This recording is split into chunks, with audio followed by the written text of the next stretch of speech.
রনি খালা শাশুড়ির পরিচয় দিলেই রিমি শুধু সালাম দেয়, তবে উনি পাল্টা উত্তর দেন না। অবাক হয়েই শুধু তাকিয়ে থাকেন। রিমির ভীষণ সংকোচ হচ্ছিল, সে ওড়না খামচে ধরে বসে থাকে। রনি নিজের মতো খাওয়া শুরু করেছিল, তবে রিমিকে না খেয়ে বসে থাকতে দেখে একটা ধমক দেয়।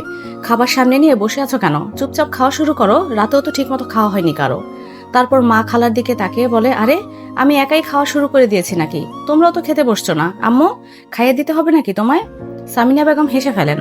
ছোট থাকতে তিনি রনিকে যেভাবে বলতেন, রনি এখন সেভাবেই মাকে বলছে। ছোট বোনকে খাবারে বসতে বললে এতক্ষণে ওনার হুঁশ ফেরে। উনি বড় বোনের দিকে তাকিয়ে কিছু বলতে নিলে সামিনা বেগম তাকে থামিয়ে দেয়। এখন খেতে বস, যা কথা পরে হবে। অপরদিকে রনি খাওয়া শেষ করে রিমিকে বলে, খাওয়া শেষ করে এক কাপ কফি দিয়ে যাবে, বলে চলে যায়। রিমি কোনো রকমে দ্রুত খাবার শেষ করে, কারণ রনির খালা আর খালাতো বোন যেভাবে তার দিকে তাকিয়ে আছে, বেশ সংকোচ হচ্ছে তার। রিমি তাড়াতাড়ি করে খেয়ে রান্নাঘরে চলে যায়, তারপর রনির জন্য কফি বানিয়ে রুমে চলে আসে। রনি তখন বারান্দায় দাঁড়িয়েছিল। রিমি চুপচাপ গিয়ে কফিটা রনির হাতে বাড়িয়ে দেয়। রনি কফির কাপ হাতে নিতেই রিমি কোনো কথা বলা ছাড়াই চলে আসতে চায়। এমনিতেও রিমির এমন চুপচাপ ব্যবহার রনির পছন্দ না, তার উপর তার মন মেজাজ ভালো নেই। মুহূর্তেই তার রাগ উঠে যায়। পেছন থেকে রিমির হাত শক্ত করে চেপে ধরে, টেনে নিজের কাছে এনে রাগান্বিত কণ্ঠে বলে, সমস্যা কি তোমার? এটা কেমন বিহেভিয়ার? রিমি মৃদু স্বরে বলে, কিছুই না, এমনি। মার খেতে যাচ্ছ? তোমার চাচি না বলেছে স্বামীর হাতে দুই একটা মাইর খাওয়া একদম স্বাভাবিক ব্যাপার? রিমি মোচড়ামুচড়ি শুরু করে, ভয়ও লাগে তার। রনি যদি সত্যি মেরে বসে থাকে, তবে রনির হাত থেকে ছাড়া না পেয়ে বলে, আমি কি করেছি? ছাড়ুন আমায়, আমার কিছুই হয়নি। কিন্তু আমার তো হয়েছে। কি মেজাজ খারাপ হয়েছে, রাগ হয়েছে, এখন মারবে না আমায়? প্রচুর। নিজেকে রক্ষা করতে পারবে? রিমি চুপ হয়ে যায়। রনি একটা দীর্ঘ নিঃশ্বাস ফেলে বলে, কোনো সমস্যা থাকলে বলো, এভাবে চুপ করে থাকলে কোনো সমাধান হবে না। আপনি হাত ছাড়ুন, আগে ব্যথা হয়ে গেছে। রনি তার হাত ছেড়ে উল্টো কোমরে হাত দিয়ে ধরে রাখে। রিমি চমকে ওঠে এতে, তবে রনি একদম স্বাভাবিক, বোঝাই যাচ্ছে ইচ্ছে করে এমন করছে। এখন বলো, আপনি এত স্বাভাবিক থাকছেন কিভাবে? লিলি আপুর জন্য খারাপ লাগছে না? খারাপ লাগা উচিত, উচিত না? দোষ তো আপনার সব। উনি আপনাকে ভালোবাসতো জেনেও আমায় বিয়ে করেছেন, পরে আর কিছু জানানোও হয়নি তাকে। উনি কতটা কষ্ট পেয়েছেন সে তো তুমিও বলনি, উল্টো কাজিন পরিচয় দিয়েছিলে, কাজিন আপু। রিমি থতমত খেয়ে একটু রাগ দেখিয়ে বলে, অভিনয় করবেন না, আপনার জন্যই আমি বলিনি। আপনি জানাননি তাদের, তাই ভেবেছি ইচ্ছে করেই এমন করেছেন। তাই এখন খারাপ লাগছে লিলির জন্য? আর আপনার উপর রাগ হচ্ছে। আপনি আমার বিয়ে না করলে লিলি আপু খুশি থাকতো, আর তুমি? যেমন ছিলাম তেমনই থাকতাম, ভালোই থাকতাম, কোনো সমস্যা ছিল না তো। এখন ভালো নেই, তোমাকে কষ্টে রাখি, শাসন করি? রিমি দুদিকে মাথা নাড়ায়। সে কষ্টে থাকবে কিভাবে? বরং এখানে অনেক সুখে আছে সে। তাহলে আদরে রাখি। আপনার আম্মু আদর করে, আব্বু ভালোবাসে, মেহেরও অনেক ভালো। আর আমি? আপনি ভালো না। লিলি আপু অনেক কষ্ট পেয়েছে, অনেক কান্না করেছে। রনি তাকে ছেড়ে দিয়ে বাইরের দিকে তাকায়। এভাবে ছেড়ে দেওয়াতে রিমি অবাক হয়। রনি কি তবে রাগ করলো? নিজের অধিকার ছিনিয়ে নিতে শেখো মাসি, কেউ তোমায় এভাবে শিখিয়ে দেবে না। আজ যার জন্য তুমি কষ্ট পাচ্ছ, তাকে সুখে দেখতে হলে তোমাকে আবারও কষ্টকে বরণ করে নিতে হবে। লিলি তোমার স্বামীকে পায়নি বলে কষ্ট পেয়েছে, আর তুমি এসে এটা নিয়ে এসে আমার কাছে অভিযোগ করছো।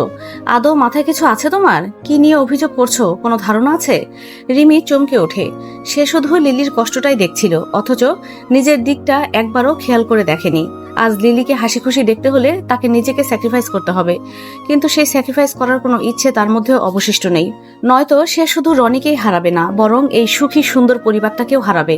রিমি জীবনে অনেক কিছু হারিয়েছে, এখন আর কিছু হারিয়ে বেঁচে থাকার মতো শক্তি তার মধ্যে অবশিষ্ট নেই। এসব ভেবেই তার অনেক খারাপ লাগে। সে নিজের ভুলটাও বুঝতে পারে। তাই তো মুহূর্তের মাঝে সে একপাশ থেকে রনির টি শার্ট আঁকড়ে ধরে কান্না করে দেয়। কান্নারত কণ্ঠে বলে, আমি সরি, আর বলবো না এসব।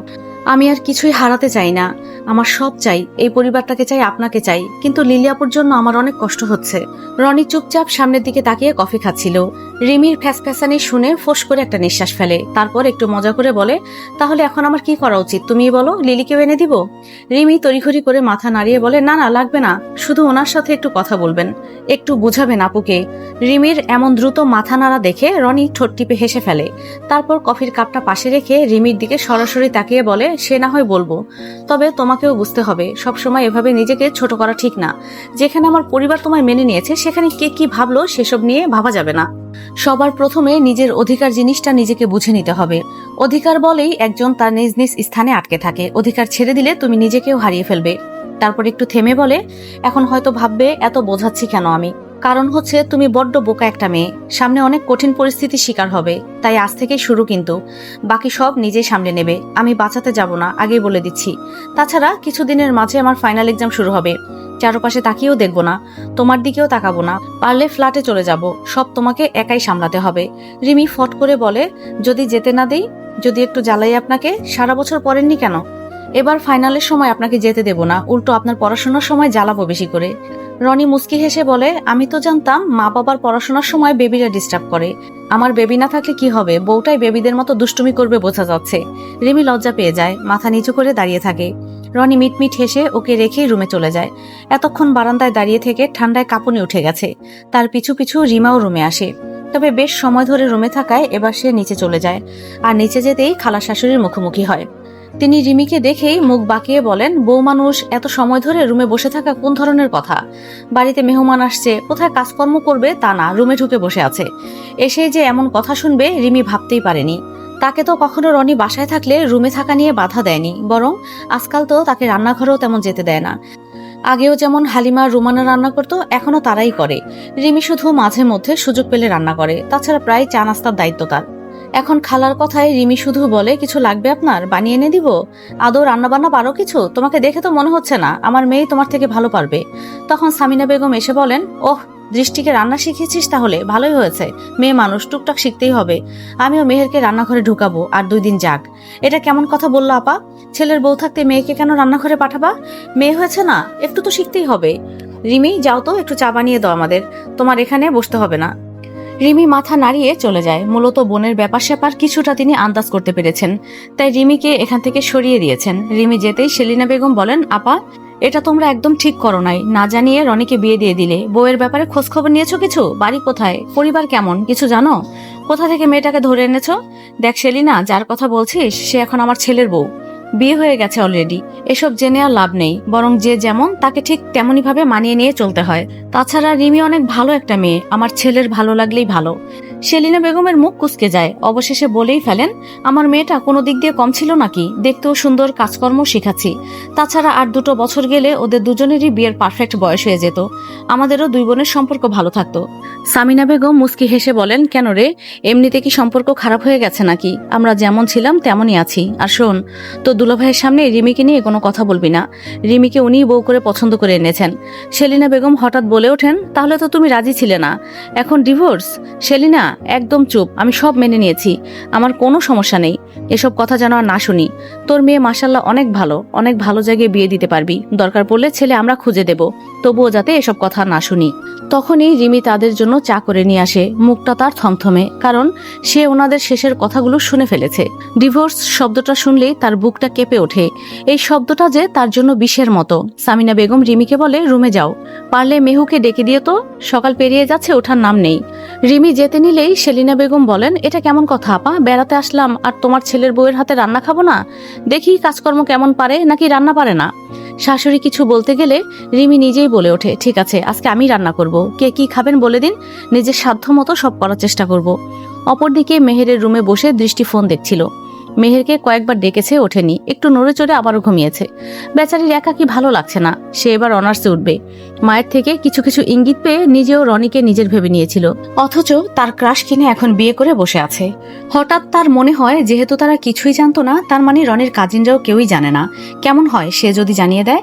রিয়াজুল হক পরিবারের বড় ছেলে, ওনার একজন ছোট ভাই আর বোন আছেন, তাছাড়া এখানে রনির দাদু বেঁচে আছেন।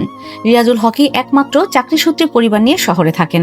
গ্রামের বাড়িতে ওনাদের কাউকে এই বিয়ের ব্যাপারে এখনো কিছুই জানানো হয়নি, অথচ বিয়ে করে বসে আছে 2 মাস হয়ে যাচ্ছে। কি মারাত্মক কথাবার্তা! এরা কি ভেবেছে বিয়ে করে বাচ্চা কাচ্চা নিয়ে সবাইকে জানাবে নাকি? তার আগেই দৃষ্টি সব ভাইরাল করে দেবে। রনিকে সে পায়নি তো কি হয়েছে? দেশে কি ছেলের অভাব পড়েছে নাকি? তার আগে ওদের ফাঁসিয়ে দিতে পারলেই দৃষ্টির শান্তি। রনির চাচাতো বোন সাদিকা দৃষ্টির সাথেই পড়ে, তার সাথে দৃষ্টির যোগাযোগ আছে। সে সোজা সাদিকাকে ফোন লাগায়। সাদিকাকে সব বলতে সে অবাক হয়ে যায়। তাদের কাজিন ভাই বিয়ে করে বসে আছে, অথচ কাউকেই জানায়নি। সে গিয়ে তার বাবা দাদুকে সব জানায়। ওদিকে যে সব জানাজানি হয়ে গেছে সেটা আবার এখানকার কেউই জানে না। দৃষ্টি তো তার কাজ শেষ করে ভদ্র মেয়ের মতো বসে আছে। মাঝে মাঝে রিমির দিকে তাকিয়ে নিজের সাথে তুলনা করছে। নিঃসন্দেহে রিমি সুন্দরী, কিন্তু রনির জন্য দৃষ্টি ভালো চয়েস ছিল। রনিকেও এখন তার আর সহ্য হচ্ছে না। সে আবার সুন্দর কোনো ছেলেকে বিয়ে করে রনিকে দেখিয়ে দেবে। অথচ তার জানাই নেই রনি এসব পাত্তাই দেয় না। পাত্তা দিলে আজ তার গার্লফ্রেন্ডের অভাব হতো না। রনি রুমে বই নিয়ে বসেছিল। রিমি রান্নাবান্না শেষ করে ক্লান্ত হয়ে রুমে আসে। অনেকদিন পর এতগুলো কাজ করায় হাঁপিয়ে গেছে। এসে কোনো রকমে ফ্রেশ হয়ে বিছানায় শুয়ে পড়েছে। পাশে রনি বই হাতে ল্যাপটপ সামনে নিয়ে বসেছিল। এতই মনোযোগ তার, রিমি যে এতক্ষণ রুমে ছিল না এখন আসলো সেসব দিকে তার কোনো খেয়ালই নেই। রিমির বিনা কারণে রাগ উঠে যায়। এমনিতে মাথাও একটু যন্ত্রণা করছে। একে তো সারা রাত জার্নি করে এসেছে, এখন আবার এত পরিশ্রম করে আসলো। সে হঠাৎই ঠাস করে রনির ল্যাপটপটা বন্ধ করে দিয়ে বালিশে মুখ গুজে পড়ে থাকে। কিন্তু রনির কোনো সারা শব্দ না পেয়ে সামান্য মুখ তুলে তাকিয়ে দেখে রনি তারই দিকে ভুরুকুসকে তাকিয়ে আছে। এটা দেখে রিমি হকচকিয়ে যায়। কি সমস্যা? শয়তানের লাড়া দিছে মনে হয়। এখানে আমার কোনো দোষ নাই। অনেক সাহস হয়ে গেছে তোমার মার্সি। সাহস না, অধিকার। এমন টুকটাক দুষ্টুমি করো আমার অধিকার। রনি মুখ কুচকে বলে, কিছুই শিখাতে পারলাম না। আসল জায়গায় প্রতিক্রিয়া দেখাতে পারে না, এখন আমাকে জ্বালাতে চলে আসছে। আচ্ছা চলে যাচ্ছি। একটু কিছু করতে না করতে বকাবকি শুরু করে দিয়েছেন, আবার বলে অধিকার দেখাতে। থাকলাম না আর বলেই মাথায় এক হাত চেপে ধরে চলে যেতে নেয়। উদ্দেশ্য মেহেরের রুমে যাওয়া। তবে পেছন থেকে রনি বলে, একটা ওষুধ খেয়ে যাও, মাথায় যন্ত্রণা করবে না। রিমি মুখ গোমড়া করে উল্টো এসে আবার বিছানায় শুয়ে পড়ে। সে কিছুই খাবে না, আবার যাবেও না। রনি এটা দেখে মুচকি হাসে। মূলত রিমি একটু বাচ্চামো করতে চেয়েছে। যেহেতু রনি তার কোনো কিছুতেই কোনো বাধা দেয় না, বরং আরো উৎসাহ দেয়, তাই সে একটু সুযোগের সদ্ব্যবহার করতে চেয়েছিল, কিন্তু পাত্তা না পেয়ে এসে শুয়ে পড়েছে। আর রনিও নিজের মতো কাজে ব্যস্ত।